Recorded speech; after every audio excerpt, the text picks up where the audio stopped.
ఈరోజు మనం ఎంతో ఈజీగా అయిపోయే పుదీనా రైస్ ఎలా రెడీ చేసుకోవాలో అయితే చూద్దాం. దానికోసం పుదీనా ఆకు తీసుకొని దాన్ని మెత్తని పేస్ట్‌గా అయితే రెడీ చేసుకోవాలి.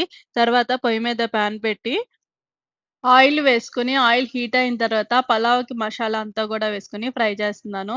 ఆ తర్వాత పచ్చిమిర్చి, అల్లం వెల్లుల్లి పేస్ట్ గూడా వేసుకొని పచ్చివాసన పోయే వరకు ఫ్రై చేస్తున్నాను. తర్వాత ముందుగా రెడీ చేసి పెట్టుకున్న ఈ పుదీనా పేస్ట్ గూడా వేసి మొత్తం గూడా ఫ్రై చేస్తున్నాను. కొంతసేపు ఇలా అంతా ఉడికిన తర్వాత దీనిలోకి రుచికి సరిపడా ఉప్పు, గరం మసాలా గూడా వేసుకొని ఫ్రై చేస్తున్నాను. ఇప్పుడు దీనిలోకి ముందుగా ఉడికిచ్చి పెట్టుకున్న రైస్ గూడా వేసి అంతా కలిసేలాగా తిప్పాలి.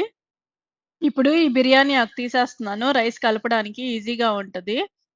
ఇలా రెడీ అయిన రైస్‌లోకి ముందుగా వేయించి పెట్టుకున్న జీడిపప్పు, కొత్తిమీర వేసుకుంటే ఎంతో టేస్టీగా ఉండే పుదీనా రైస్ అయితే రెడీ అయిపోతుంది.